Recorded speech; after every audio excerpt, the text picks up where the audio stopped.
What's up, everyone? Welcome to another episode of the Mayrand podcast. Today, my guest is Giray Dadali. Giray has been around the ski scene forever, it seems, from putting on videos with the New York crew and Meathead Films to skiing in Utah in the last decade and putting on some great videos. We've talked about a bunch of subjects together, from skiing the East Coast, moving to Utah and skiing some real snow, using his engineering degree to work with J skis and Forefront, and his entrepreneurship side with his company, Daymaker Touring. It was really good chatting with Giray, and I hope you enjoy it. Big thank you to this episode sponsor, Axis Board Shop, Treefort Lifestyles, J Skis, and Planks Clothing. Let's go.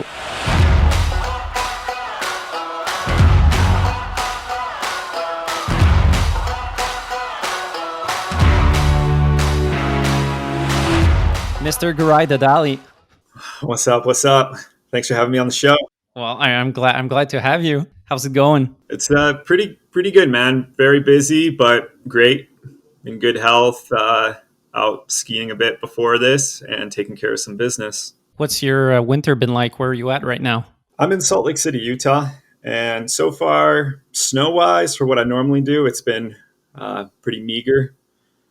But it's also opened up some opportunities for me to get back in the park, which has been really good. Like Woodward this season is firing it up and getting some really nice jumps, some good flow out there.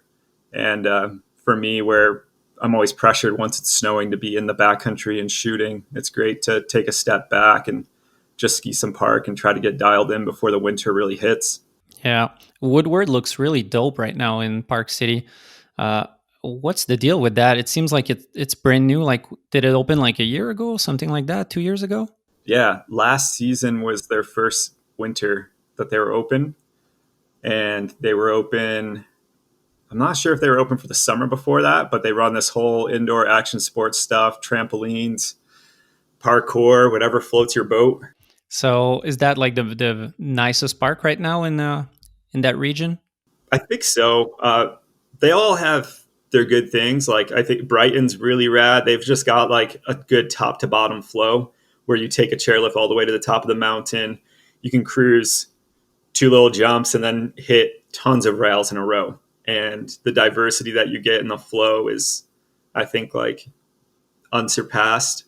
And then Woodward's kind of got this whole balance. They're a little bit more of like the competition scene style setup of like just basic down rails, kink rails, that sort. But their jumps are pretty good. And Park City, I don't ski there, but they've just always got really entertaining rail features, it seems. And like pretty good scene there, combined with 2 standard jumps that are just like super inviting, it seems. Is there a reason why you don't ski at Park City? Yeah, man. Definitely don't vibe with them there. Way back when it used to be like I ride Park City before Val took over, I enjoyed it. And then I just feel like they really stopped caring about park skiers there. And I coached for a couple seasons and just had a crazy experience one year where when I was coaching there at Park City, I was skiing with the kids I was coaching who were like 8 till 11 years old. And one of the kids was just making carves on the mountain and then went up on the side, like the side of the trail where you can just catch maybe a little bit of snow, like just ramping up the side, real basic, came back down into the trail. And this person wearing like a silver jacket at Park City skied up to the kid like super fast, started screaming at him. I got down to the bottom of the trail and he was like choking this kid out by grabbing him from the neck of like his jacket and screaming at the kid, choking him there. And I skied up and I was like, what are you doing? Like, take your hands off this kid. And he started saying that his kid was a terrorist of the mountain and he can't ski like that. Like there's guests on the hill. I mean, it was like a little kid who wasn't even going that fast, just minding his business on the side of the trail, having fun. And ended up that like the group I coached for really was like throwing me under the bus, saying I was responsible for it all. And they wanted an apology from me to Val for it. And I was like, no, fuck you guys. Like you're kidding. I'm like, you should probably go to court. Like you can't put your hands on a kid like that. And you want me to apologize like for defending the kid? It's not like by defending, I didn't really say that much. And I certainly didn't throw any bows or anything at him. Damn. But it was just overall like a reckless situation. It ended up being like a higher up in Val. And I won't mention names, but let's just say he did work at like a resort that I grew up at, and he was a total asshole too. And I was like, man, this is just perfect. 15, 20 years later, and you're still the same dickweed. Wow. Yeah, I guess that's a good. If you have that kind of encounter, then you're probably off from that resort of like you don't want to go there and put your money there anymore. Yeah, I don't want to put money in, and I don't want to create media from there. Hmm. I don't respect them. Yeah.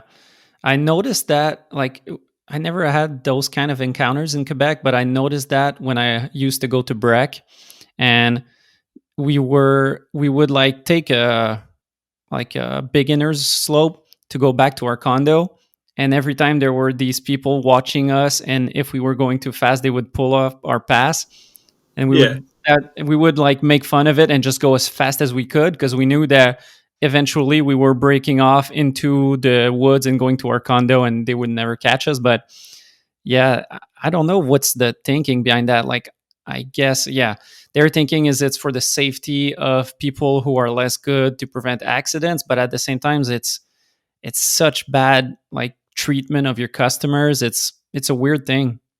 yeah, and I think they've got to realize too that some of those better skiing individuals are like lifetime patrons there. Who those kids that I coached per se, they're skiing like that.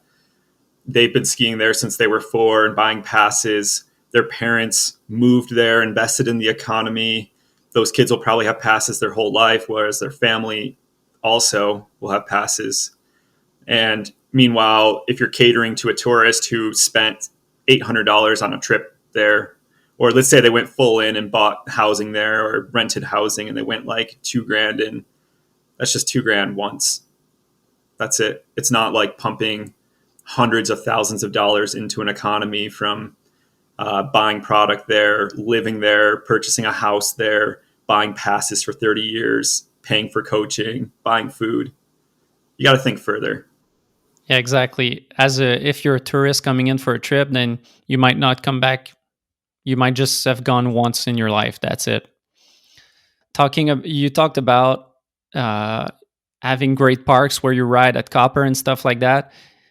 I remember we didn't have the best parks in the world in Quebec, but they were good. And every time I went to Breck, it was like I was in paradise. Like it was too good of parks, and I was like every day was the best day. Do you still have that feeling of like growing up in New York with some shitty parks and skiing some extra special stuff? Totally, man. I definitely try to like keep that vibe alive. There's been times where I think I've been like jaded some years where, um, you look at it and you're like, oh, well, this feature's not that great. This one's not that good today. I don't want to ski hard. And then you just got to take a step back and be like, man, the stuff I used to do on the shittiest jumps, like I need to turn it up and be grateful and ride it. But also like, I'm here riding like Woodward, Park City, and like Brighton. Whereas like I still look at Breckenridge and Keystone. The jumps there are like the holy grail. I mean, our jumps certainly do not compare or come close. And it's been a long time since I've had the luxury of going to Breck and hitting those jumps.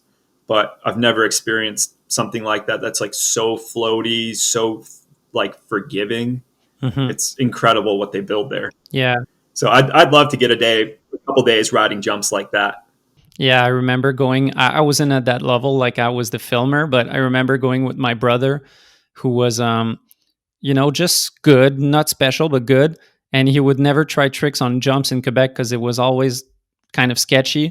And then first day in Freeway and Breck, he does switch tens Yeah, because it was the biggest jumps he ever hit, but it was because they were perfect. it's so right, man. You can progress safely and escalate so quickly, especially like I remember when I came out from New York to visit my brother who was in Keystone and like hit these jumps, and just a couple runs later I was like, man, I've always wanted to try a switch cork, and I did like switch cork 9, and I was like, man, I want to do switch cork 10 and just switch cork 10 the next run. And it was like mind blowing how quickly you can progress just from having the right jump. It's insane. So, what do you like riding more when you're in the park these days? Are you more of a jump guy or a rail guy?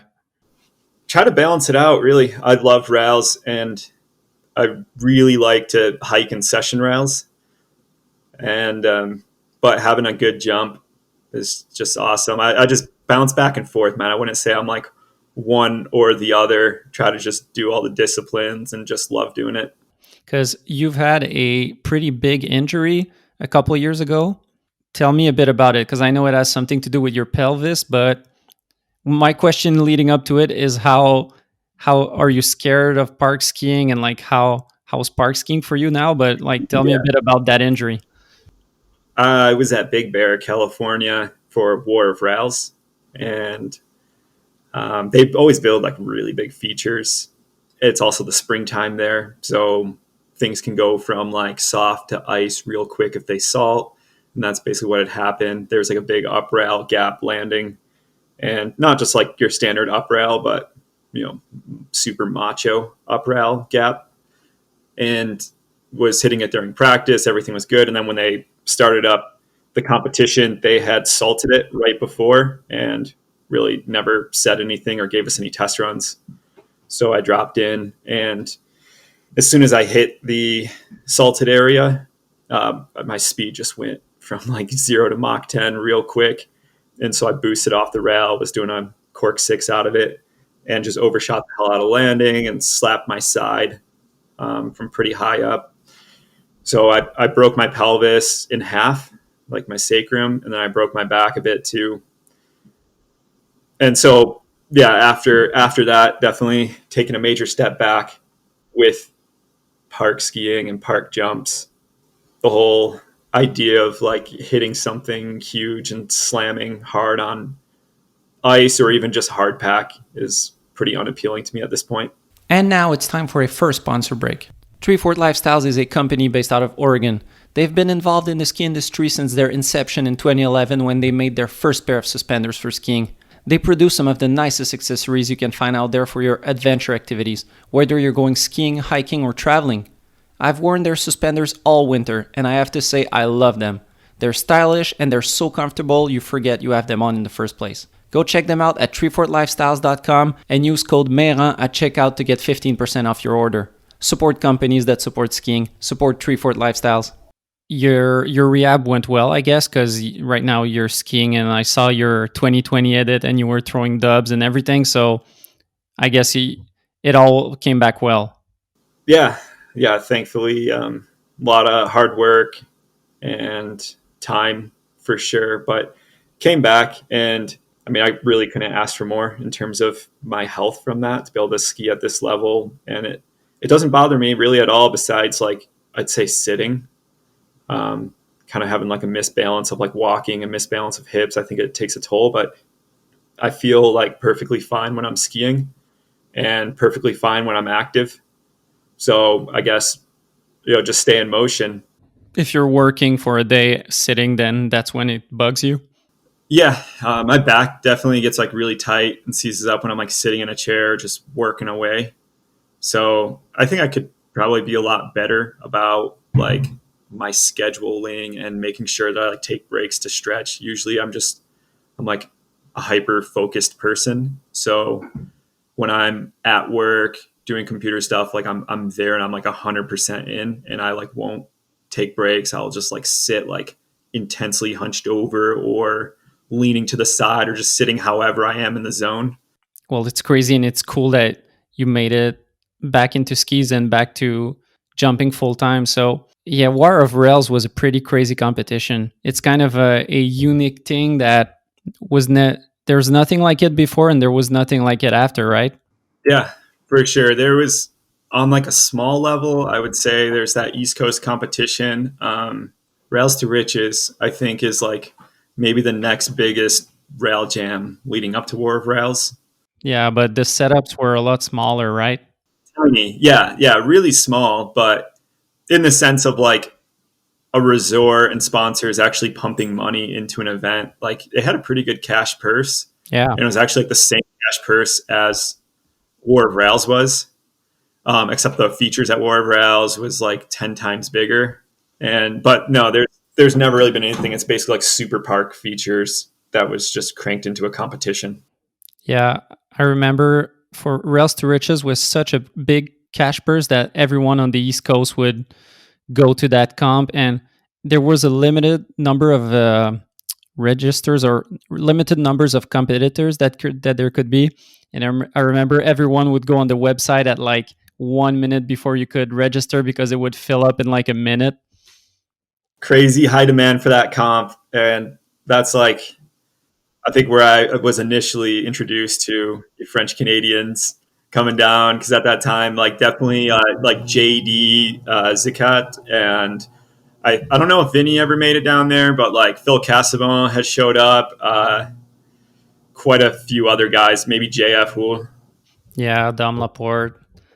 Yeah, oh, for sure, Dom. Two are throwing down. There's just so many different styles going on out there, too. So you grew up in New York, and I know from other sources that you did some mogul skiing. Were you like a big mogul skier, or was it just a little phase? No, I mean, I wouldn't call myself really a big mogul skier. Like, me, my brother, we're mogul skiers, I think, by default because there wasn't a park. They didn't let you build jumps, so all that we had to do was like ski the moguls and try to hit one of the moguls as a jump, or like build jumps off of moguls around the mountain. But we were never like in a program. We never trained moguls, like none of that stuff. We were pretty like as little kids, anti-establishment, anti-program. Yeah. And stuff because it just wasn't us, man. We were just like scrappy little free ski kids that didn't want to be told what to do and just wanted an outlet.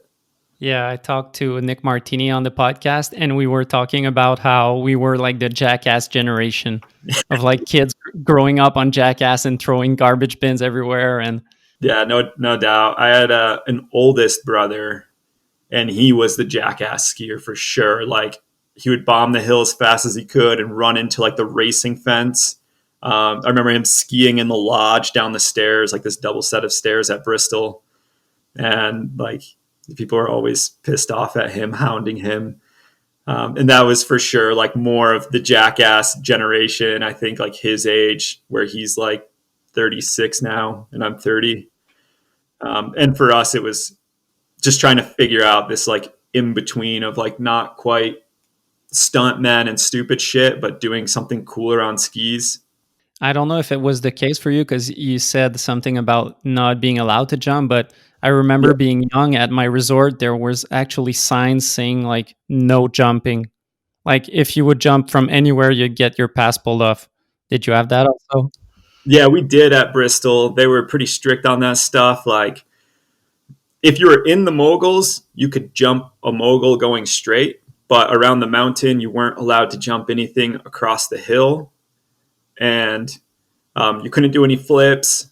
I remember like being told that you couldn't do any spins. And all the time we would try to like shape a mogul into a jump and get a session going. It's funny, like, dude, if a mogul formed into like a 1.5 foot tall jump or a 2 foot jump, there'd be like 50 kids hiking this thing, sessioning it. It's so raw and just like mind blowing what it took to stoke us out there. Yeah. For like now it takes so much, but that's like what I was saying earlier in the podcast, where like when I'm in the park or whatever it is, like building features with guys like Will Wesson and stuff, you just got to be like stoked over everything because of how like hyped we were growing up on the littlest things, because we couldn't do flips or like build it and it wasn't allowed. It'd get stomped down. So like when you know that you only have an hour to hit a jump, you go Yeah. full hard. You're like you're in it. And it's not as if you moved away from the East Coast like as a kid. Like you got to really ski it and live the ice coast. Dude, absolutely, man. Full in, till I was 18 years old. And it was growing up in Western New York, like getting to Vermont as a mid teenager for like weekend trips and comps was just like, that was the equivalent to people in the Northeast going to the West. Not even that, like I'd call it the Mid East, like the East Coast was a luxury compared to like the Mid East of the US, aka like Western New York and like parts of Ohio and stuff. So when you would go to Vermont or New Hampshire, what was your big, like where would you go? What was the resort that got you stoked when you went there? We started going to Stratton first. I think I was like 12 years old my first time going there, 13 maybe. And they just had such sick jumps. Like we went in the spring and they had the US Open, I think, for snowboarding, and then they left the jumps up, and the jumps were huge. Like they pushed jumps with landings that were 15 or 20 feet tall, maybe even bigger for this competition. And we had never seen like masses of snow that big.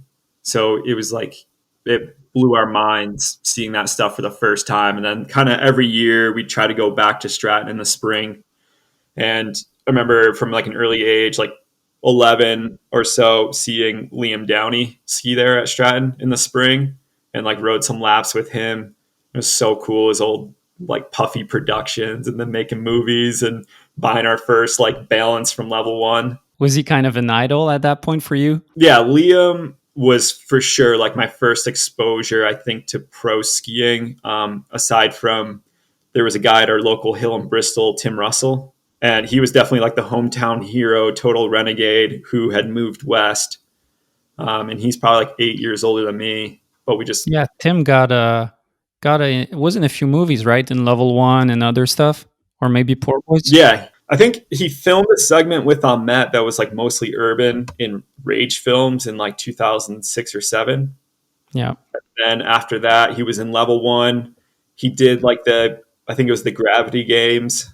Some of those, there's like Gravity Games, rail jams and things, and a bunch of shoots. So that's so rad to see a guy from our hill, older than us, sort of, I think, pave the way into like free skiing and going west and filming. And then, Liam, catching him in Vermont was really a big gateway of like exposure to the scene there, and someone to try to connect with when we would head up to the Northeast.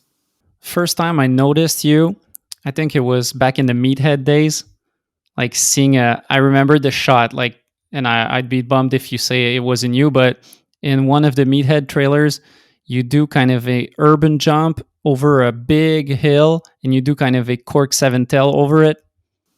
I'm thinking on that, man. It could definitely be me. Yeah, one of the Meathead films, we built like a 40-foot jump out of leaves.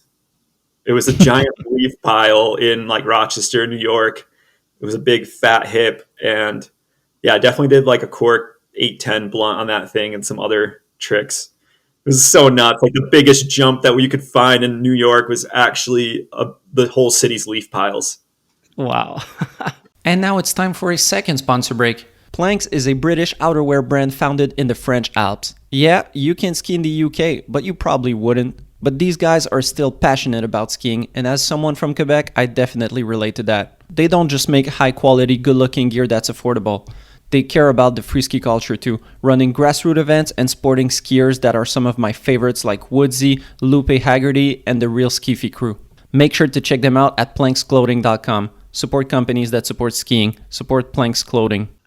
So between the Giray skiing moguls at Bristol to Giray filming with Meatheads, what got you there? What was the evolution for you going from because Meatheads was a legit production company. They were putting out some of the best urban and like jib skiing that there was. Yeah, no doubt. Probably our film production, I Hate New York Productions. For a moment there, we briefly had a film from Crazy Midget Productions, it was called Round One. And I think that we filmed it like the year after heading to Vermont. So like 2002, maybe. And that got its name because like Will Weston and Andy Perry would call me and Ahmet the midgets because we were younger and shorter than everyone. So the midget productions was you and your brother? Yeah. I think we had a little squared at the end of it, like CMP, Crazy Midget Productions, put a little like exponential squared there for it since there were two of us. And like each of us edited our own segments, though. I think like Will edited his and Eric Olson edited his and all that. But yeah, we formed a crew that then became I Hate New York. And we would just film urban, build some jumps around. Even I recall like there was a shutdown ski resort by me called Ski Valley. And that was like my first exposure, I guess, to maybe my love for pow skiing and backcountry jumps these days, was just going to this closed down hill, and we built a jump on a knoll there and tried to hit some pow jumps.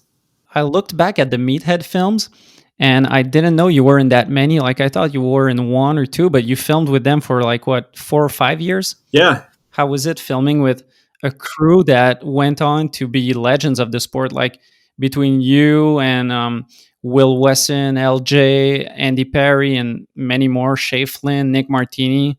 It's so cool, man. There's a lot of names that have come through that Meathead upbringing. For me, getting into it, I'd probably say like Will Wesson, I think really paved the way because he went to school in Burlington and met those guys and started filming, and then kind of got exposure to like our I Hate New York crew. So for me to begin filming with them was really a lot of hype. Like they took great care of me. I think maybe I like was still catching rides to film there with, I don't know, like Ross and Bergia's mom or something driving us up to film, or like my mom would take us up for competitions on the weekend, and then we would spend a day trying to film with them. And when I finally got a car when I was 16, I would drive to Vermont for like long weekends and try to film with those guys. And like Jeff McDonald and Rooster just were incredible legends, like setting up features, getting everything dialed, helping with like all the jump zones, giving me a place to stay. Like there was no way that I could have made it into the sport and filming at like that next level without their help from Meatheads. Yeah, it seemed like for many years on the East Coast, at least in the States, they were the production company that was the most legit. Yeah, they had like really good camera gear too, like shit I've never seen before. I remember them like, we built a jump at this dam in Vermont, and Jeff had like whipped out a 16 millimeter camera, and I was just like, no way, man, you're really doing this. They always had the nicest gear. Yeah, and they really hit a good brand that, I don't know, it seems like a lot of ski companies, even like smaller ones, were trying to reach like a worldwide audience, like trying to do the big ski movies, and they were kind of the only ones like assuming or like trying to reach a target audience, saying, "Hey, we're an East Coast ski company." Yeah, it's really dope what they've done. And they started, they stopped making ski movies in like 2012, but have like gone on to make web series, and Yeah. they've still hosted park shoots for a lot of years, and that was really dope for young kids because that's like your best day of the year is going on a park shoot. For real, man. They gave back to the sport and created in the sport so much, and it's unfortunate to see that there really aren't that many things like it. Like Level 1 did Super Unknown, which is incredible, and that's kind of the equivalent to like the East Coast shoots with Meatheads. And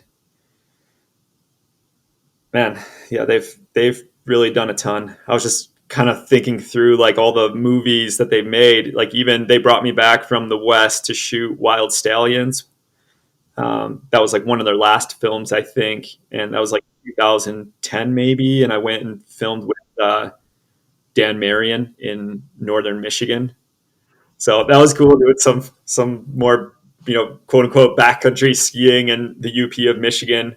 I bought all their movies when I was younger, and I remember showing it to friends or family who weren't that much into skiing, and they would love their powder segment because it was relatable. Yeah. Like it wasn't some cliff in Chamonix. It was like, hey, that's a trail I've done at J Peak. Like I know that place. That's for sure where they grasp people and their hearts. And I think too, like they were so ahead of their time in that if you look at today, like what the most viewed stuff on YouTube is I think it's like narratives and vlogs. So in skiing, at least, like the Meathead guys always had a story to tell about each spot they went to. And that's what made it so great was they'd talk about the storm cycle in J Peak, or, going to like northern Michigan, like branching out of the east for another kind of like subprime spot. And you're like, why wouldn't they just go west? But that would defeat the whole purpose of everything, to go to where it's perfect. And I think that idea that they did had for sure like influenced my style in skiing so much, because like growing up as a little kid at Bristol and building these backyard setups that we had. It was all about like building and creating. And that's also why I don't like park skiing that much. Like I really like to do it, but I like to build these random jumps in the backcountry because I grew up building little moguls up and building strange things up. And it's like, you could have that perfection of that perfect jump, but in the end, it's just so easy to like train, obtain some form of perfection. Just like these guys filming in the East, like you could just go to Japan and just film nonstop deep segments, or go to the mountains out West and shoot for deep stuff. But it's not about that. It's about creating something that's your own and creating something with like less than optimal conditions. Yeah, making something out of nothing. That's the story. That's like what people like. They don't like to just be handed triple flips over and over, or handed 60-inch storms on film, because will you ever get that? Probably not. Yeah, exactly. So you went to northern Michigan, you said, for a POW trip. Yep. Have you ever been to, I knew every year they would do a trip to the Chic Shocks. Have you been on one? No, I never made it to one of those. And I really wanted to. Like that, when I watched their first movies or watched things like Born from Ice, even some of the movies I was in, I was always so envious of their trips up there and getting to ski these big mountain lines. And I really always wanted to ride that stuff. So I guess going out West provided that to me. When exactly did you move out West? 2008 is when I moved to Utah. And how was that move being made? What was the thinking behind it? I had just graduated high school and kind of had a choice of where I wanted to go to school. If I wanted to go to school or just ski or whatever. And it just seemed like just skiing wasn't an option at all. The only way to like financially do it would be to go to school out West. And so that was a major catalyst. And I don't know if I would have been able to just ski and get by. Like, it's not like I ever had like endorsements or like major sponsors with money or anything. So getting out and having the opportunity, luckily, from like performing really well in grade school, I had a scholarship, and Utah provided me a really good financial package to go. You were a great skier. Like, you were in movies, you were doing competitions. Was there a thinking of you of saying like, okay, I'll skip on college for a few years and just trying to make it? That's what my brother was doing. Like, he was 2 years older than me. So though we grew up like filming together and I think like competing together in these things, he had this opportunity 2 years before me to move out and do what he wanted to do with his life. And he went full in on skiing. And I just felt like at that time, without having big sponsors already or like any money already, that it was like a risk I wasn't really willing to take, nor did I want to do this risk. Like, I thought that for me to be able to go out West and like go to school here, I would be given Park City, like the raddest park there is, right there. And I'm like, this is like a perfect opportunity as it is for me to excel in my skiing. And I think that there were so many people about my age too that were incredibly competitive, who had good financial backing or went to like academies, had all this like training stuff already going on. They were just going to be so far ahead of me of what they could do. It's not like I could have the money to hit the competition circuit, which is what I wanted for some of the time. It was really a rational decision of like weighing the risk and reward and saying like, okay, it's maybe smarter in the long run to go to college. Yeah, there was a lot of weighing there over what to do. And I had a lot of friends already in Utah in a good scene. And I thought I could definitely progress my skiing by being here, whether it was going to school or not going to school. And, maybe I could take off some semesters, which I soon found out that in engineering school, you can't take off semesters. It doesn't work like that. So you can take a reduced load. You can get down to like 12 credits maybe. But usually you're going to have to take like 14 through the winter and take summer classes, like a full load. And now it's time for another sponsor break. Axis Board Shop is a ski and snowboard shop based out of Saint-Sauveur, Quebec, Canada. They've been in business since 2002 and have supported skiing since day one. From sponsoring numerous athletes to putting on competitions to helping out movie productions, they've done it all. Axis is the core board shop, and they've got everything that you might need this season. Check them out at axisboutique.com or go check out their shop in Saint-Sauveur. Support companies that support skiing. Support Axis Board Shop. So how was it for you managing the ski life? Because even though you weren't like Tanner all traveling all over the world, you were still skiing a lot and filming and competing, and at the same time doing an engineering degree, which is not the easiest. Like it's I guess it's the kind of school that you need to put work in, right? yeah, I'm for sure a juggler. Like I said, coming from New York to Utah, skiing that park at PC on the weekends and then like 2 half days a week was pretty incredible to me. Also, I had a long series of injuries, I think, which kept me out of the competition scene. Like right when I moved to Utah, I skied probably like 2 months, and then my Achilles tendon flared up for almost the entire season. The next season, I tore my MCL and got, early season and late season in. Another season, I had some other kind of bullshit little injury. So all these things that like really kept me out of being able to hop into the comp circuit. And what I would do instead is just like pick up a camera with friends at PC and just film around with them. So I had like really good, awesome roommates, and we filmed each other and made some cool edits and shit. What was the deal with your Achilles injury? Because it seems like an odd injury to happen in a ski boot. Like, how does that happen? I was visiting Met when I was 16 or 17, skiing at Brighton, and I aired off some like maybe 6-8 foot rock and landed on a rock. And when I landed on it, my boot just like exploded, pretty much just like ripped in half. And the sheer force of like stopping immediately and folding my boot in half had partially torn my Achilles tendon, and then also like broke some of my lower leg from it. So that was like definitely a huge bummer. Like 3 days into my trip to visiting Met to come ski for like 10 days, just sat the rest of the time on the couch. Because I don't know if you've heard, but Tanner all announced that he teared his Achilles this winter. Yeah. Filming for Real Ski. And when I saw that, I was bummed for him because he's someone that has had to deal with a lot of injuries. An Achilles injury, like, do you think it's something like you that he might have broken his boot? I have no idea. I think that you can overflex a ski boot without breaking it and tear your Achilles. And especially as we get older, our tendons, they stiffen up. So maybe like from me at 16, it probably took flexing my ankle to, let's say, like 75 degrees to partially tear it. Whereas being this age or Tanner's age, maybe you only need to flex it to 50 degrees really quickly when your muscles are pulling that hard to tear something. So maybe you might not even really need something that catastrophic to do it. And Tanner, luckily, he's one of a kind in terms of his ability to come back from injuries, train, and he's an absolute machine of putting his mind to something.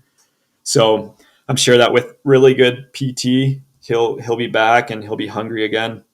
There seems to be, let's say for ACL injuries, there seems to be not a casual, but a classic way of getting that injury, of like landing a bit on your ass and tweaking and having your skis kind of in a certain position. Like that's the classic way of people seem to get their ACLs. I was wondering, like, is there a way that your Achilles gets off it? I've heard of people like explosively damaging their Achilles from just cranking too hard. Like if you're a sprinter and maybe you just didn't warm up proper, like your muscles are so strong and you try to go full sprint, that just that sheer force of like popping off of your toe and like your calf pulling on it and stuff, that you can rupture an Achilles. And that's crazy. For me, like after doing my Achilles, just all these ski boots kept rubbing it wrong or like pulling on it wrong. So like I was skiing in full tilt boots when I moved to Utah, and just the way that these intuition liners, the way that they would pressure my Achilles would begin to irritate it. And deep down, I really couldn't figure anything out. Spent like maybe 2 or 3 years putting different liners in different ski boots until I found a solution to allow me to ski again. And what was that? Man, I think I was riding like maybe an Intuition liner in like a Technica boot for a season that felt okay. And then it wasn't until maybe that I got into this K2 Pinnacle that it really started to feel good for like everyday skiing. But now at least my solution is a pair of zip fit liners in, I have a Lang and also a Fisher boot. So the zip fit, I think for me at least, is key. Like that solved so many of my boot issues I was going through, between like my Achilles to having like a low volume ankle, but like, you know, a pretty strong, girthy male calf. Ski boots are such a hassle. Like I remember being younger and we would always get shin bang when jumping. And I think it was just because we'd land on like backseat, but we would put mouse pads in our boots to like soften it up. That's genius. Yeah, it worked, but yeah. Office guy with shin bang, you can now whip out your mouse pad and get to business when you're done skiing. Yeah, that would be a great J skis concept. Comes with a mouse pad. Yeah. So when you got to Utah, were you like more into park skiing? Like, were you ready to discover the powder? Like, what was your mindset? Were you stoked on getting the nice parks, or did you want to go out there and see the real POW? Both. Super stoked on the nice parks, but I also had a Brighton pass, and that was my first exposure really to POW skiing, where I'd go out into like rock gardens and Millie Bowl and air things in there. But in terms of like, if you're familiar with this area, there's like Little Cottonwood and Big Cottonwood Canyon, and there's always this attitude in like Little Cottonwood that they get tons more snow and the real skiers ski Alta and Bird and stuff. And I would just kind of ski Brighton for years. And then I finally discovered Alta, like maybe graduating from college. So by the time I was like 22, started skiing around that way. And probably sometime right around there, like 21, 22 is where I'd spent a lot more time touring and more time skiing Alta and like the out of bounds at Brighton and other POW stuff. So there was a pretty fine transition from skiing park every day. Like there's the PC bubble, we called it, where it's literally like sunshine at Park City, but it could be dumping like half a foot of snow over at Alta and Bird. And you just wouldn't know if you went to PC every day and skied park. You're like, oh, another beautiful day of riding. Let's go do it. Let's film, get some shots in the park. And then when I started to head over that way more, I was like, no shit, it's actually like snowing here. The snow is actually good. I didn't think so. Yeah, you're right. I've never been there, but it seems like every edit ever of Park City is sunny, and then every edit ever of Brighton is like cloudy. It's always sunny in PC, as they say. Yeah, it's a let's say legendary park with all the edits that came out of there. What seems crazy is that in Quebec we get lots of snow, but the season starts late and ends quick. Like it melts fast. But it seems like in Park City, you'll see around the slopes there, it's grass almost, like there's nothing, but the park is still open. And like, how's the climate over there? Do you have something special going on? It's the dryness in the air. So even though Park City, especially at the base there, they don't get much snow. You probably get more snow in Quebec than they do at the park in PC. But the dryness in the air, it could be like a 40-degree day and the snow doesn't melt at all. But they also do like a bunch of snowmaking at the base. That's how they fire it up so quick. And then late season, the snow lasts. It's like in a little gully there. So it lasts really well. It's fairly protected from the sun. And the sun's super strong here, though. That's why you'll see like it could be midwinter and you'll have a bunch of exposure on the south-facing slopes and grass. But then on the north, it could be like blower powder due to altitude, due to sun angles, and the dryness of the air here. Yeah, I'm trying to look up Celsius versus Fahrenheit so I can say things that make sense. So I remember going to trips to Colorado. So we drive from Montreal to Colorado. It was like -4 Fahrenheit in Colorado all the time we were there. And then we'd drive just, 10 hours east, and then it would be 68 Fahrenheit. And I was like, well, what is up with the weather in the States? Like, because in Quebec in the winter, it's minus, it's in the minus always. And then we were in t-shirt in the middle of January. So Yeah, it's like really warm here in Utah. Actually, it's nothing like the East Coast, but Colorado, right? You go from like 10,000 feet as the base elevation. You drop down to Denver at 5,000, and then you get to the edge of the state, and you're at like 4,000 or 3,500. And elevation matters so much here. Where like Alta, it could be like at 9,000 feet, it'll be 20 degrees, but then you're down in the valley here in Salt Lake, and you could really go out there in a t-shirt if you wanted on a sunny day. that's living the dream. It can be pretty nice, but at the same time too, I think we're really subject to changes in the climate where snow levels rising here is not a good thing because we can't go any further up, and just warmer. We don't get those cold blasts that Colorado and the East Coast get. You competed for a while when you were younger. You competed in slope style events and rail jams. Like I know you won Rails to Riches, you podium or won at a War of Rails. Yeah. So you did all kind of disciplines. What was your favorite back then, and looking back, what events or like types of events do you have the best memories of? Vermont Open was the best. Like their half pipe was incredible. It'd normally be slushy and 22-foot super pipe walls. Just a fun time to throw down in it. And then the slopestyle course was amazing. Like just huge jumps, steep landings. And I think the scene there really sucked you in of like all these rad skiers, and even skiers from the West Coast too would come out. But you just had like all the sponsors, the magazines, like not for the sense of you could go there and get sponsored, but like the whole industry was there. It was something I never grew up seeing in New York. So to finally see like all these people who are really on the inside and just super fun, really passionate skiers, and being around that rather than being around like ski patrol racers, mogulers, and like just kind of dickweeds at the local resort. It was such a blast, and they just held it down so well at Vermont Open. Yeah, it seemed like the Vermont Open was really the biggest competition on the East Coast for like slopestyle skiers. Yeah. There was also the Mega Mother Hucker at Mount Snow was a great time. It was a The Mega what? Mega Mother Hucker. It was a big air competition. And that's one where definitely some guys from Quebec would come down.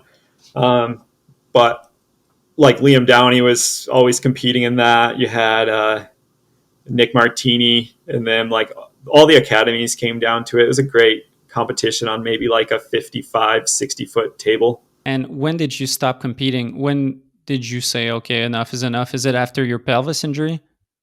Yeah, the pelvis one definitely did it in, but I'd say even before that, I think when in like maybe 2010, I went to Winter Park for a slopestyle and just threw down a run that I thought was really sick and got scored like absolute shit. And I was freaking over it, man, over it on the slopestyle stuff. And I was like, I don't think I could do that much better right now. And if I'm going to get scored like that, then like, what's the point of skipping school or putting more time into it? But the War of Rouse was the end of any major organized, at least hard pack competition, the competition that I would do. And now it's time for another sponsor break. J Skis is a company based out of Burlington, Vermont. Their business model of making limited edition graphic skis that are sold online directly to consumer is super dope. As a fan of original graphics, I love it. They put a lot of effort into making great skis, but also in making them look super good. I finally had the chance to try out my vacation skis this spring, and I gotta say, I love them. They were so playful that after shooting a jump, I had to go in front of the lens and hit it myself. Knowing how much time and effort Jason Leventhal and his team put into each ski they produce, I'm really looking forward to their upcoming releases. Support companies that support skiing. Support J Skis. It seemed like a really gnarly, consequential competition. Like I remember, I think it was Alex Belmar, also maybe same year as you, like completely fucked up his face. Yeah. Because like he landed his knee in his face and was like swollen and had to go to the hospital. And like it was big setups, but like at the bottom of the hill. So if you were like overshooting the landing for the rail, it was dead flat. You were like just near the chairlift.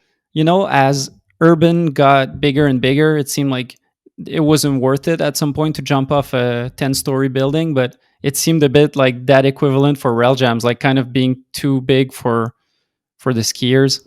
Yeah, I think so. And when you are hitting urban features too, like you're constantly maintaining those features, or like you're very in touch with them. For competition stuff, I think that it can vary so much in the 1 hour that you're waiting to hit something, or Mhm. if simply as like someone throwing salt and you didn't know that they salted before semifinals or whatever. So like kind of like what happened to me there. And by the time you try to slow down, it's too late. You're already on the lip. Yeah. So yeah, they definitely just kept building up and getting bigger and bigger until it just really wasn't worth it.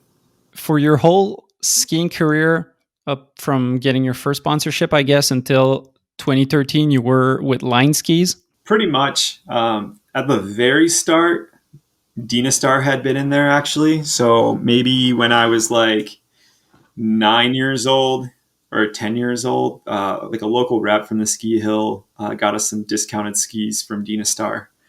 His name was Billy Tracy, who actually he moved here a couple years ago. So it's kind of cool having like a guy who hooked me up probably when he was about my age now. And now he's out here and I ski with him occasionally, get out. He kind of got us on the in and floated the name, like mine and Ahmet's names, to like the higher up team manager guys, who I think was Josh Novotny at the time. He was kind of a throwback East Coast name. He was in Berman's first movie in Balance. Okay, yeah, that name rings a bell. And he became a TM, and eventually in like 2001 or two, Billy's like, dude, you gotta check out these guys. You gotta do something for them. Like they're building these crazy backyard setups. They're trying to get rad in this place. And they brought Dave Crichton from, I think he was living in Ottawa maybe, brought Dave Crichton to ski with us in our backyard setups, which was so cool. Like for a sponsor, at least to go to that next level of getting like a big pro guy who he was like definitely the skier that me and Ahmet envied. Well, for a few years, he was like the coolest guy ever with his level 1 segments that he was putting together. Totally. He was doing things that no one else could do or whatever. Just so creative and urban. The style, like, had it right. And freaking half pipe stuff, like, just thinking about that. I've done that flat 5 critical so many times in the pipe, just trying to be like him. And go as high as him, I guess. Yeah, I mean, I attempted to go as high as him, but I don't think that ever worked out. Tell me about that. He went to your house to ski your backyard setup? Yeah, we had like a kind of a roller coaster-ish rail. Had a double kink rail that we made that was probably like 40 feet long or so, and a couple of flat bars, C-rail and stuff. But my dad had worked in like bridge building and construction, and he was pretty stoked to build us some rails.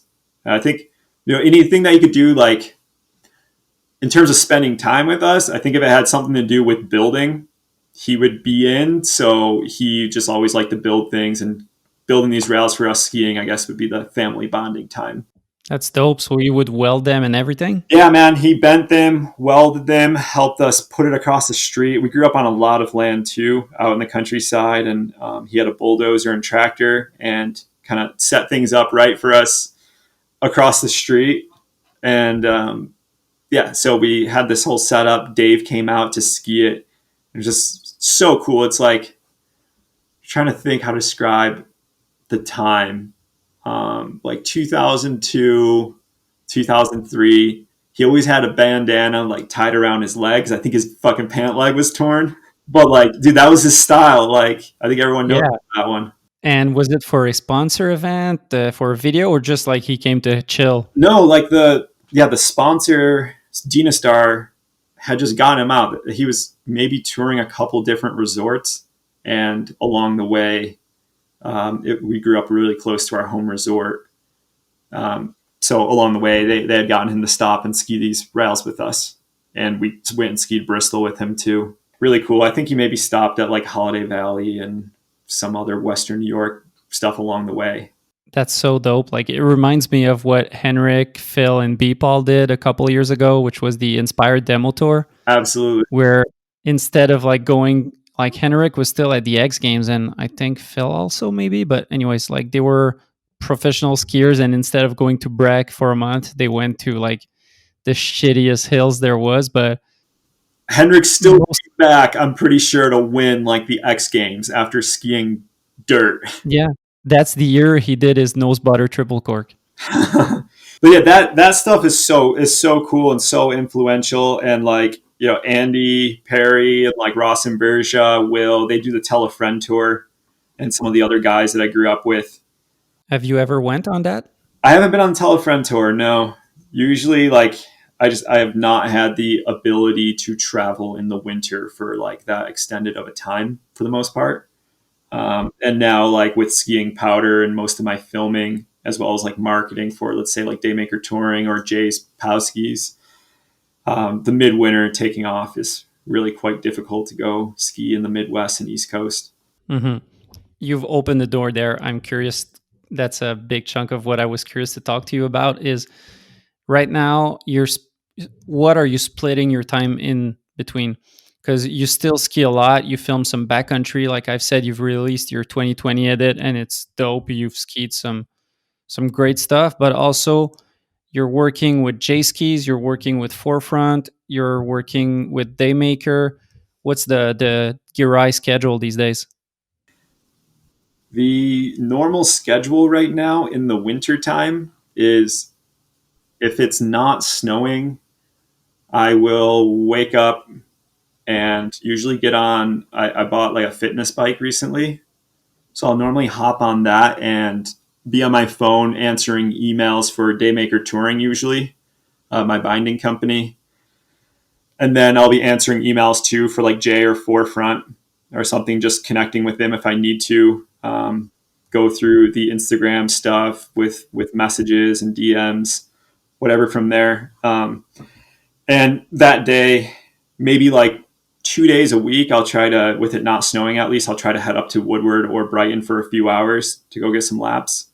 But then the rest of the time I'll be working. So normally I'll go like from the bike to my computer and start either hammering away at like shipping product to customers or potentially doing engineering work for the Daymaker stuff, like trying to create a new model or whatever we're working on, dealing with like manufacturing.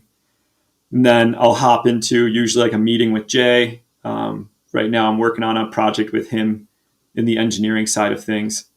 Relative to J Skis, you're not only a skier on the team, you're also, well, tell me about it. I know you do more than just being a skier on the team, but I wouldn't be able to define it. What do you do with J Skis? Because I know you do a lot. Yeah. So originally in like 2013, I had joined up with Jay before he announced that he was forming the company, or I just knew that he was leaving Line. Joined up just kind of as like an athlete, more or less just like a peer saying, hey, like, I want to be a part of helping you by testing skis or getting you media, whatever you need. So hopped in there, created videos for him, went out and skied, gave him engineering feedback, more along like, I think there's a clear definition of the engineering versus like the athlete feedback, where I would mostly give Jay like athlete feedback. I'd say like, hey, this one could be stiffer. This one skied well. This one needs like a radius change, whatever. So that athlete side. And then for years, just skied for him while giving like input on things such as graphics and that like athlete side of ski input. And then recently, basically with like the acquisition of Jay of Forefront 2 years ago, that's when I hopped in as an engineer with Forefront, starting to learn the whole ski engineering side of things, of which I had a lot of knowledge in CAD and engineering design, and a lot of like solid mechanics things where I worked on that Hoji Hole project. That was kind of my baby with them. But then with Jay, I don't do too much of the ski engineering. That's up to like Francois, who's like, I'll just call him ski god. Because they make their skis in Quebec. You talk about Francois. I guess that's the guy who runs the, how do you call that, the factory in Quebec? No, that's someone else who runs the factory in Quebec. Francois is strictly Jay's ski engineer, who has been a long time ski industry engineer, probably like 30 years maybe. Damn. And so I hop in and work with him a little bit on design and stuff, but really it's for me and the Jay side, a learning process about skis. But I work on other stuff like ski poles for Jay and ski boards as well, like ski board bindings and skis. That's our new project coming up, is in the ski board world. Damn. So, I'm like a young Padawan in the ski engineering side, because I'd say that's pretty new stuff to me, dealing with like these layups and things. And it's like, I know what I want out of a ski, and I can understand what people or other people want and design for their needs. And in Forefront, that's where I've taken more of like a little bit less of the Padawan role with their ski design. I've taken like what I've known from Francois and Bob as well, and rolling it over into designing for Forefront. So you studied mechanical engineering? Yep, that's right. Before working on the ski specific stuff, did you have any like normal corporate 9-to-5 jobs related to mechanical engineering? Not really. Through college, I spent 2.5 years interning, which is also why like maybe I didn't get to ski too much either through the end of school. Where taking a full load in school, I also worked like 20 or 30 hours a week doing an internship with a biomedical company where I worked on designing like implants and stuff. So like knee replacements, vertebral implants. So I got my start in engineering in the biomechanical world. I'm trying to just figure between the biomechanical world and getting to work on skis. I guess it's a big change, but also you're a skier and you've skied your whole life, so you know the product. But how big of a learning curve is it to work on the engineering side, and what does it implicate for you as an engineer? I think that the ski engineering side is really quite different from what I was doing in biomedical engineering, or even that's even more similar to Daymaker touring, what I was doing. The ski design is really different, as like, I think it's more of an art, where like coming up with these layups, these shapes, all these things, they don't stick to what I would call like engineering formulas, to me at least. Whereas like coming up with implants, you're doing a lot of this conceptual work, shaping something, designing for manufacturing.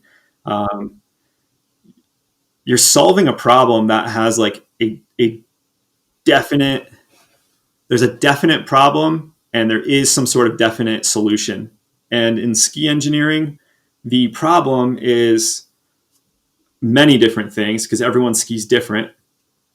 And your solution can be done in a ton of different ways because that ski could be done as a rocker, a camber, different materials. It's kind of crazy. And then like the layup side, you can get into so many variables as well, that I think that experience in the ski world goes a lot further initially, at least, than like, let's say, an engineering degree in the ski world. But you couldn't hop into designing ski bindings or like Daymaker stuff or biomedical stuff without an engineering degree, I think. Mm-hmm. Yeah, that's a great point you said of there's not one great pair of skis. Like if you take some racing skis in the powder, it's going to be shite. And if you take party and, you know, like you're right that in each person has his own taste. Like there used to be really like slim park skis, and nowadays people are riding like on 105 millimeter skis of width. Totally. So it's kind of trends that evolve and technologies that evolved, and there's a lot of R&D, it seems like, of people being creative and trying out new materials. Like I don't know if you've ever ridden them back in the days, but at some point Line did the Afterbang, which was kind of a skateboard type of Totally. material, or That ski was really cool. That was neat about like being an athlete for Jay early on, was getting that exposure. He had really cool engineers working for him that shared a lot of information with me and testing. And that after bang was so neat of like, could we take this like skateboard deck construction and apply it to skiing? And it worked well for like buttering and all this stuff. Like the ski wasn't that durable, but it was also like, I think they were just trying to make a much cheaper ski for like the things that we do in the park. because I never wrote it or got any feedback from. I have friends who wrote it, but I never got feedback. Um, was it like, why didn't it last as a product? Was it about the durability? Not quite sure. Actually, never really got that information, but Mm. I think that there was a lot of problems with the edges blowing out around the tip, and that sandwich sort of construction just couldn't deal with that like slapping impact over and over. Could be all sorts of different things of why that ski Yeah. continued to progress. Along with the ski design stuff, really to me, like I was talking about the problems that you're trying to solve and the needs. And what's really cool about skiing is that your needs are just, they're constantly changing. And like that's why ski engineering and ski marketing and stuff just always has something to do and is driven by the athletes. So like the athletes come out with a style and ride a certain way, and then the ski companies try to catch up to them with like, how do we create a ski that mimics the way that they ride and then market that.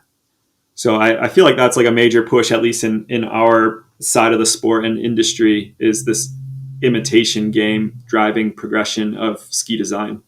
What do you think of the differences between like touring skis and POW skis? Because it seems like maybe I'm missing on something that I should know, but it seems like park skis have a clear definition in my mind. Same for racing skis, same for powder skis. And then there's that little side in that ski cell now that they're like, oh, these are touring skis.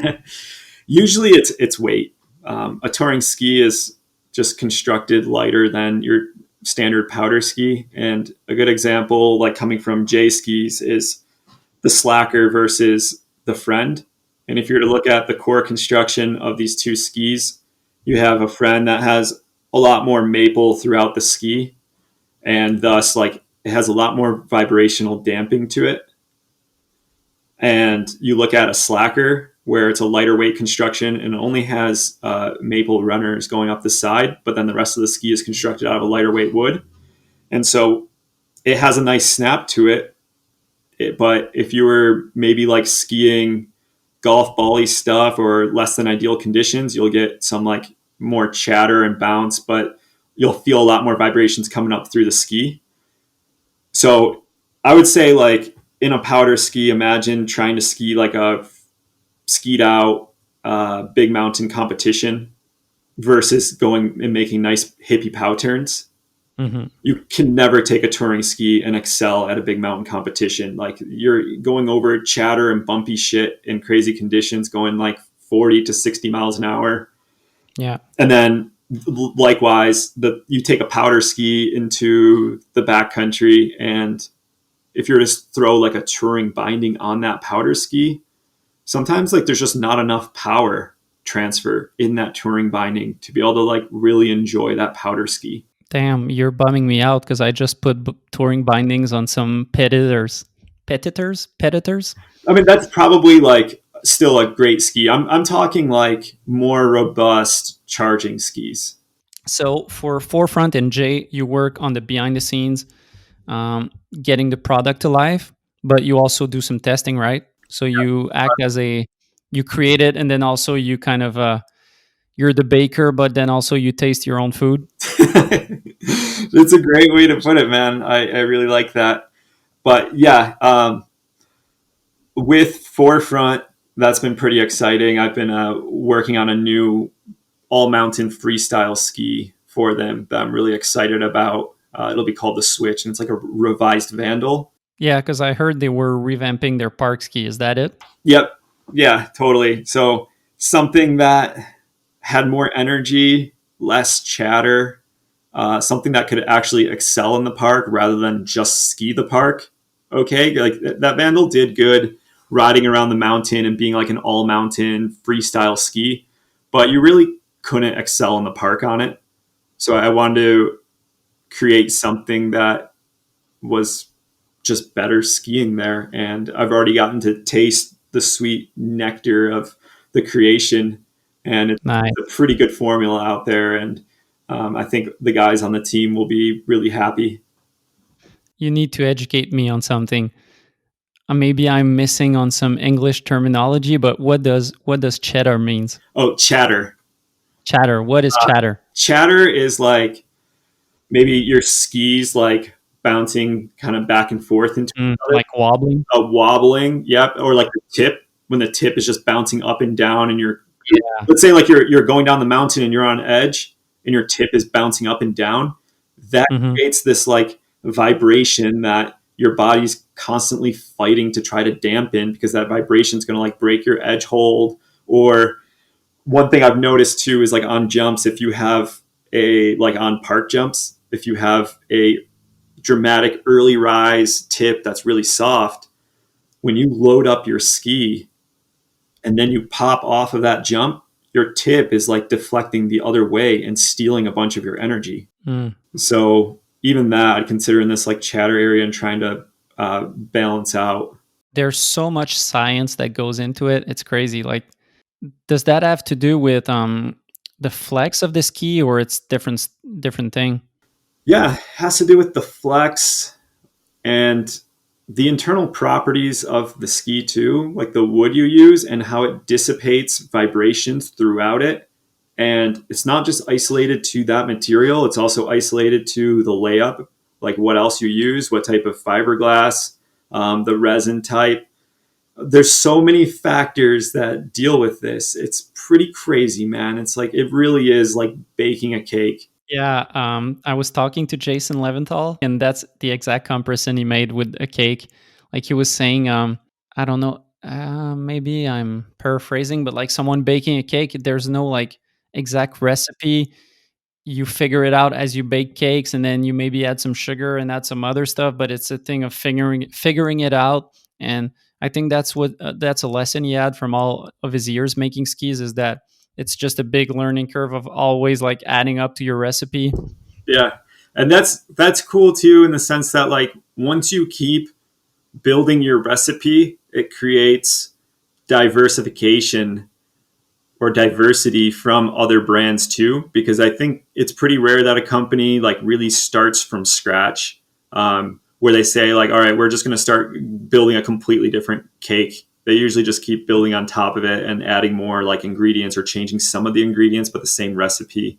And that's something cool. Like going back to what you said about line skis and that afterbang, was that really was going back to the fundamentals of this cake and using entirely new ingredients. Like we just replaced the flour with banana flour. Is there something as crazy as that you've seen in the ski industry, or that's like the craziest? I'll have to think for a moment on that one in terms of skis. Of like materials or just idea in general? Yeah, I think that we've gone through these like major shifts, I'd say like every decade. So like Shane McConkey and the wide ski push was Yeah. incredibly dramatic in design and also altering the way that we ski.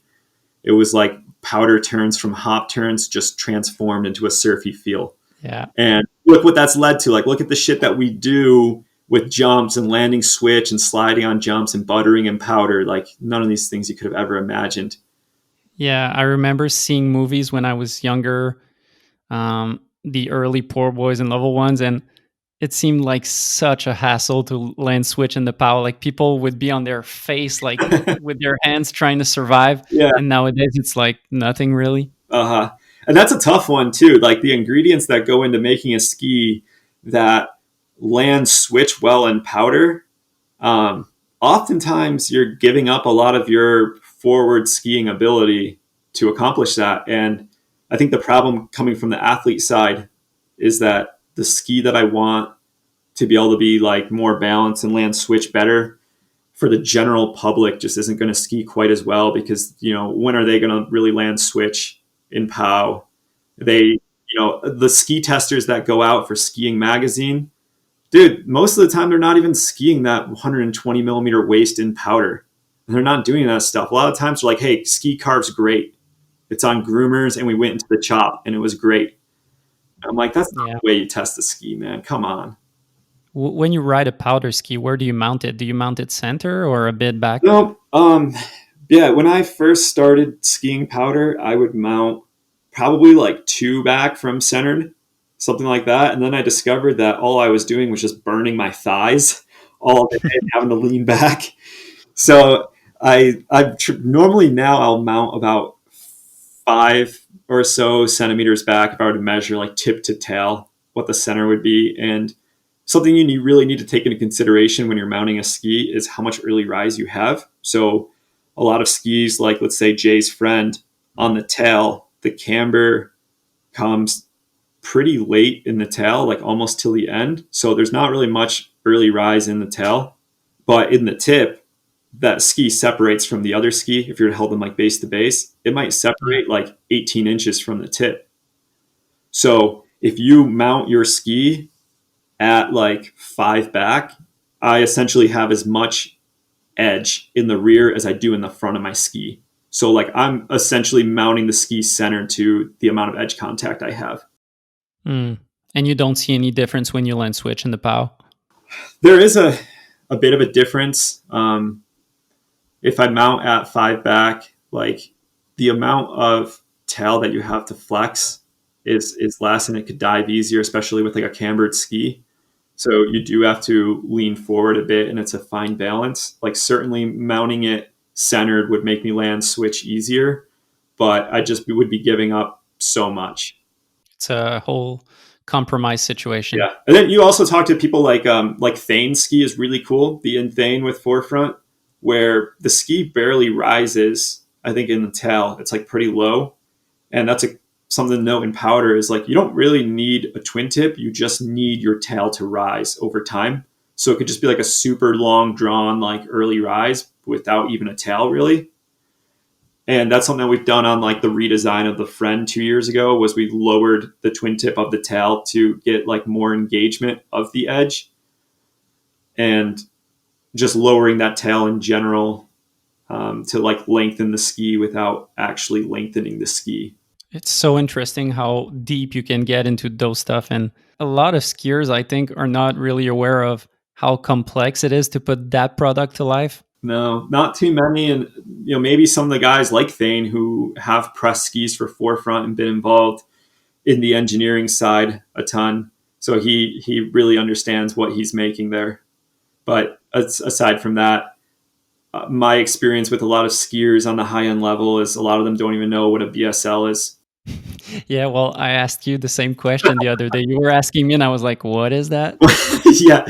Yeah. So like the way I equate it is maybe like you're a graphic designer and you know how to use a computer really well, but do you know like all about CPU and all the components of your computer and like computer programming? Like, no, not at all. So the same way in skiing, like you can be an incredible user of a ski, one of the best in the world, but do you know the ingredients? Do you know how a ski works? Do you know the technical specs of your computer? Like, no, not at all. When did you, because I guess you weren't always like you weren't born knowing all that stuff. So when were you made aware of all of that? When were you like, okay, when did you take the red pill of being like, okay, that's all the work that gets into it? Man, I'd say like really like the red pill was Francois kind of adopting me in on Jay Ski's stuff. And when just before Jay had bought Forefront, like whenever we would get together on the phone or meeting and ski testing, he would dive into things with me. And that was really cool. Like for me to have someone just that knowledgeable who it was almost like being in university with like the mathematician teacher, physicist, whoever I'd had the class with. Yeah. The school of life thing where a mentor teaches you more than you've learned in your degree. Yeah, absolutely, man. And I think that what I learned in my degree for sure has shaped a lot of the like mathematical approach that I take to designing a ski and thinking about a ski. But I don't think that there was any like single one transition that was like ultra defined. Like ever since I was a child, I was very honed in on specifications and specifics of things. So like I remember being in ski shops as a little kid with my brother, like just seeing like the first like pintails come out and seeing like the first twin tips. You'd really think about like the length. Like you were like, oh dude, this is a 165, that one's like a 167, and like it's this wide. So like would it be that nimble? And like really honing in on these exact specifications of the width. On my side, that kind of thing was when I was ski racing as a kid, and it was like, okay, what length should I get? And oh, this Fisher ski has a X radius, but this Atomic ski has a different radius. Will it be better? And that was about it, really. Probably even your suits, and you're like, man, like, all right, this one's got like double the speed, but really accentuates every curve and the moose knuckle. I don't know if I can rock it. But that was the thing. I was like in between racing and park skiing for a while, so I would like go train racing, but be there with my baggy clothes, like my baggy coat, and I would like look cool. But it was kind of dumb thing to do. Yeah, the sacrifices for style, man. I mean, I even feel that in the backcountry all the time. Like wearing baggier clothes in the backcountry when people are wearing like tight, sort of stretchy performance stuff. You know, for me, I'm like still kind of view that as like the skimo and like racer sort of way, where I'm on that like free ski, free ride style, and it's just not something I'm willing to give up. I'm like, dude, I'll deal with like 10% less stride to go out there and not be A-framing. You got to look good for the shot. Yeah, no doubt. For the clout. So, tell me about Daymaker, because I've known it through you, and looking at the product, it seems like something everyone should know about, and it seems like some idea that when you see it, you're like, oh shit, why didn't someone think about it before? Like it's such a great idea. Basically, tell me if I'm describing it right. It's an adapter for your normal fixations with your boots to enable you to do touring, right? We could go back to the beginning of things on it, and basically there was an old product out there called like the BCA Trekker, and it utilized a single pivot clipped into your binding, kind of mimicked your ski boot, and then your ski boot attached to it, and it always fell apart. And it didn't work as a single pivot because if you were able to pivot forward and clear your toe piece, then that means that when it sits down, it would hit your heel piece with a single pivot. So what do you mean with a single pivot? What's a single pivot? Single pivot's like a door hinge. So like Okay. at the front, it's a fix and it just opens up from one pivot attaching a lower deck to an upper deck. We, like me and my partner Chris, had designed something that's a 4-bar linkage. And so it still took like the same basic ingredient of, hey, let's make something that your boot can attach to and go into a ski binding, but we're going to do it entirely different to solve this major problem. And with a 4-bar linkage, you utilize this top deck and a bottom deck, and they're tied with a linkage in the front and a linkage that's like in the rear of the binding. So what that does is instead of like when you're pivoting forward, like lifting up your boot, your top deck, like your ski boot, will shift back and it'll clear your toe piece. But then when you go ahead and step down, it shifts forward and it misses your heel piece. So there's also a ton of other benefits with that that we wanted to work on, because most of the time I was going out and skiing a non-walk mode ski boot. Me being like, I'm 185 pounds, I'm 6'1". There is hardly a touring boot on the market that I feel can handle the way I want to ski big mountain and the way I want to hit backcountry jumps. I would just overflex everything. Mm-hmm. A 4-bar linkage, it also adds back this extra motion to your body when you're taking a step that is taken out normally from being fixated in a ski boot. Like you don't have any ankle pivoting in a ski boot. So until you have like a walk mode, then you have some better motion. So what could we do that creates something that just walks easier? And with this 4-bar linkage design, it's like the center point. So if you imagine on a door frame, like the pivot point is where the door meets the wall. It's like a singular point.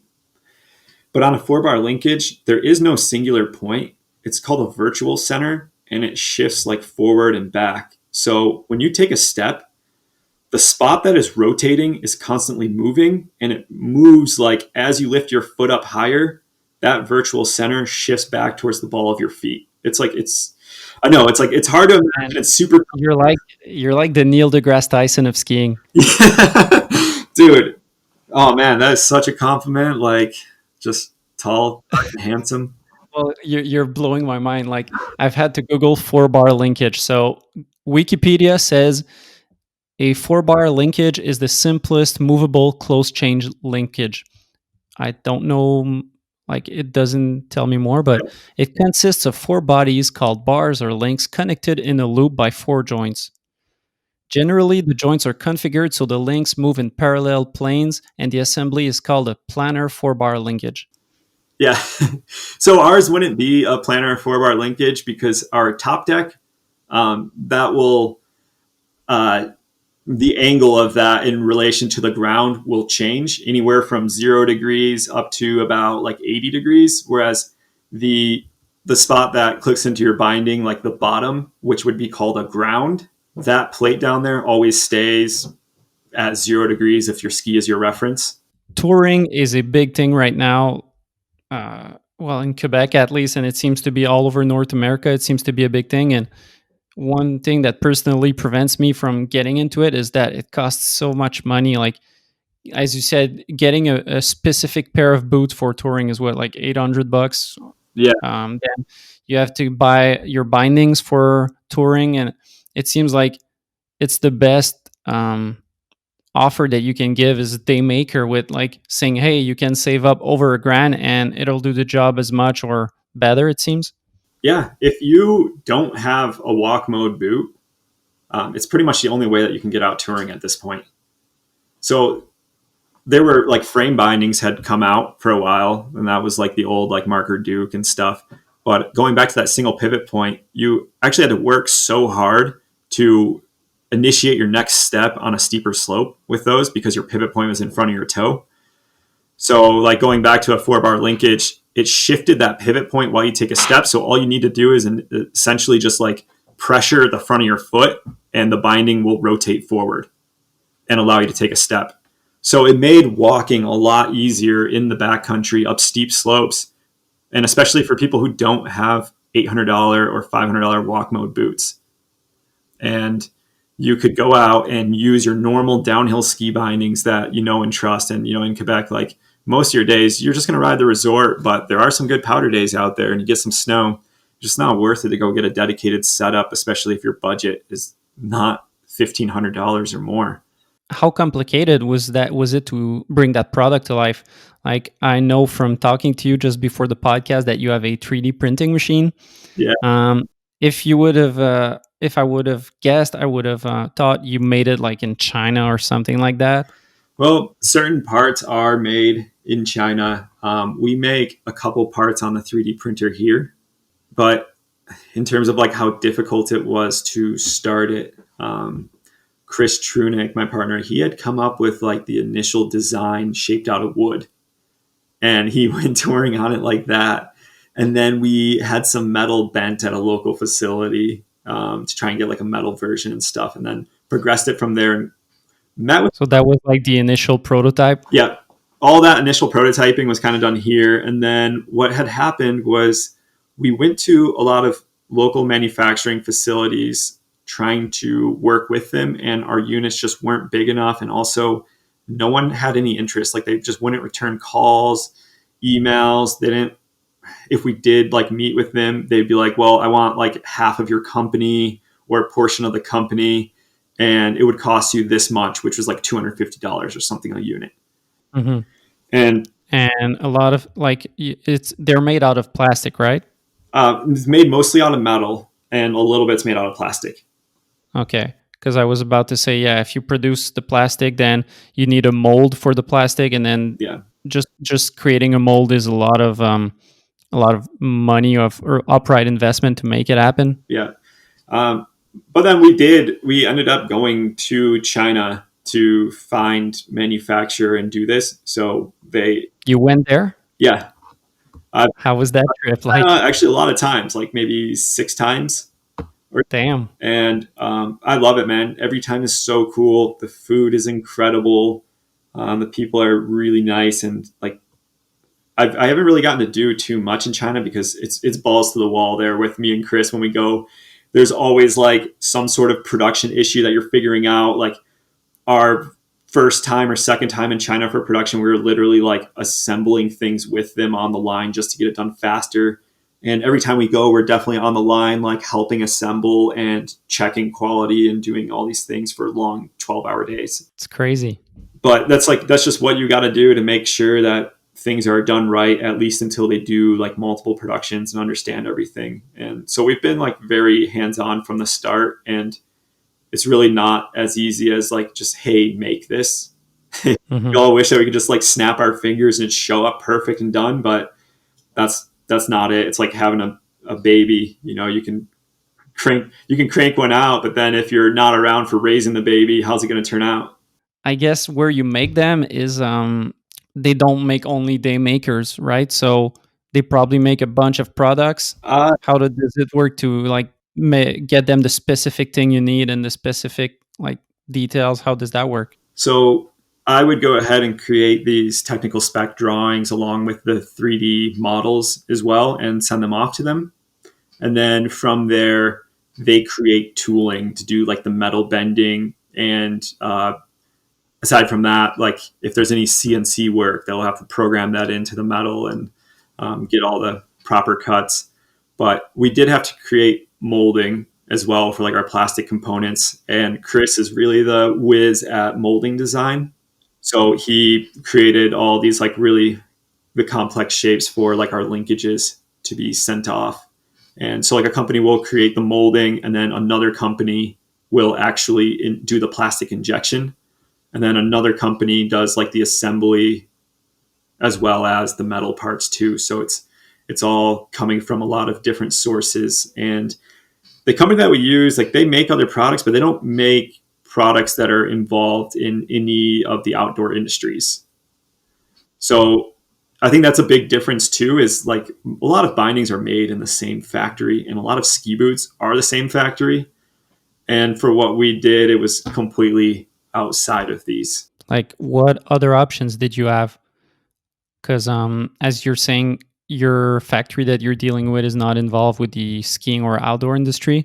No. When you were looking for people to make your product, what was your options?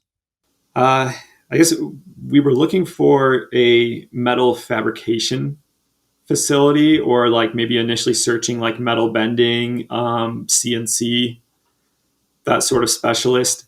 So if you're searching for a company, you could probably show up as a Westerner with some sort of contact and say like, you know, take me to the spot where they make snowboard boots or something. Like maybe you'd have some luck there getting in. But also a lot of people, this is like trade secret stuff. People try to keep that to their own and protect their facilities. Now with like Alibaba out there, you can do a lot of great searching, and sometimes they'll have like samples of pictures of, let's say, snowboard gear or like bindings, but it's not very commonly made. So, Yeah. and then also, depending on the brand, they probably want to keep that a secret too. So they won't allow a place like on Alibaba for these companies to post those pictures. Looks like some James Bond stuff of hiding your secrets. Yeah. Well, I like the patent world and the IP world is nuts. And I think that there's a lot of scams that happen within it. I firmly believe in that. And I also believe too that your idea isn't protected in Asia either. So Yeah. your best bet if you have something and you don't want anyone to rip it off, is like, have a good relationship with your manufacturer. Like we've for 5 years been working with them and the different manufacturers. We always pay on time and always pay well and promptly, all that, and super communicative, and just have never treated them poorly. Aside from that too, create something that you also don't think that your manufacturer can make without your help. Good point. You're a major key in that. Great. Another thing too is like, don't just have your stuff in one factory, like make it in multiple sources. And sure, it's like more difficult putting all the pieces together and logistically timing it. But I don't want, like, if I make a future product, like something else, I'm not worried about the Daymakers like getting ripped off or something. It's just, we're going to have something new out and designed by the time a company could hop into that area. Yeah, it's not a product that's easily replicable. Like I know for the fashion industry, it's something they do. Like once a line comes out of a famous company, they buy one, they unsew it, and then they just copy it. Yeah. And it's really replicable really quickly. But yeah, for the product you're doing, it's not something that they'll turn around in a day. And plus, it's a really specific thing that you need to know skiing and what it does. It's a small niche too. Like, most of the companies, it's just worth it for them to create a better shift, create a better create what they're already working on. And the amount of engineering time and resources that they would put into creating a product in this spectrum would probably not be worth the squeeze for them. Yeah. Do you have a patent for Daymaker? There's like a design patent out there, and there's IP protection on like 4-bar linkage being used. So that's like kind of the most important thing to us, really, is that like without a 4-bar linkage, you can't create an adapter that's going to clear your toe and heel. It's impossible unless you make it like about 2.5, 3 inches above your ski, which would be too high of a stack height. You're set. Not that you're set, but you're in a good position business wise. Yeah, I think so. It also took a lot of work to get there. Like we were basically, like, I would call like extorted from American patent agencies, like who just did really shitty jobs of patent searches, like big prestigious firms. And you would submit something, come to find out that there's like already prior art from like the 70s or 80s on it, and all these things, and they would never find it. And it would be someone in the patent office who finds it. And then you revise your claims, you submit again, and someone in the patent office finds some other artwork that they failed to send you on the first go. And then, you're like, hey, make sure you do your patent searching like thoroughly on this next one. Are we going to have any problems? And they're like, oh, we just need another like $1,000 or $1,500 or whatever to get it going. Submit it again, and patent office comes through with their, super strong spectacles, and they find another one. Wow. So it's a pain in the ass. And like, I think in terms of patenting things, you're better off being first to market or just doing it better than everyone else and doing it quicker. Yeah. Take that money and just do it better. Yeah, because as a starting business, every grand is a lot of money. For sure. I don't know. How is business for you right now? Like, are you guys making a profit out of it? Is it like, what's the situation? Yeah, we're turning a profit. There's definitely not much money in it. But that's like, I guess anyone who's working, I think, for like their passion, but we certainly see the potential in better products and opening up the market more and more. And right now, at least with COVID situation, this has been a great catalyst for people to get into touring, and we've sold more than ever. Like this year, we sold about double what we've done in our best year in the matter of like 4 months. Nice. So it's been awesome, and there really is such a need for people to be able to get out like on a budget and just start touring, like just start walking, as well as like utilize their current ski boots. What is your strategy right now? Are you doing retail or only online?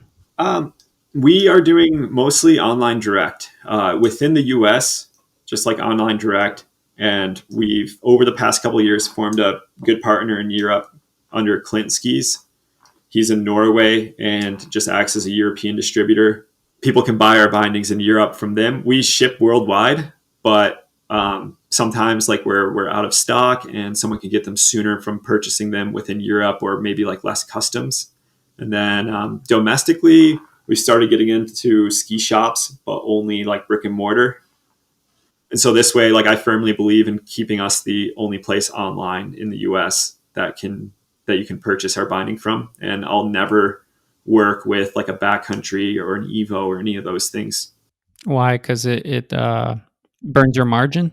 For sure. Like there's not enough people out there to buy these, and like the production cost, all those things to warrant taking like 45% away from our profit. But also like it's a niche thing. And I really like to keep our product smaller. I like to know who purchased it. I like to be able to answer like emails and see what's going on with customers. And I really don't like mass selling through stores where I'll never have contact with my customer. Mm-hmm. I want to know about their experience. I want them to share pictures with us. I want to be there for customer service when they break something and they need someone behind there. And I think that for me as like an engineer, I definitely want to always see and learn and create a better product and see the rewards of that. And keeping a small company too is important to me as well. Of like, I don't believe that in the world we need all these like giant companies or corporations. And I think that just something niche and personal that is supportive for two people to have a career or three people is a great option, because we're lean and we're flexible. And if anything like COVID hits, we were able to excel through it. Whereas a lot of companies were like, oh shit, we threw tons of money and grew too fast and all these things, and now we're screwed. Or like the reseller didn't buy from us and now we can't get by, and we've got 30 people relying on us for a paycheck. Well, thanks for coming on the podcast, Giray. Really appreciate it. Yeah. It was great chatting with you. It's awesome to dive in, catch a little throwback to the East Coast days and all the upbringing, and cool to, share some of my nerdy mind with you. So this is it for episode 14. I hope you enjoyed it. It was really good chatting with Giray. He's a really smart dude who has a lot of interesting things to say. Big thank you to this episode's sponsors, Access Board Shop, Treefort Lifestyles, J Skis, and Planks Clothing. Peace.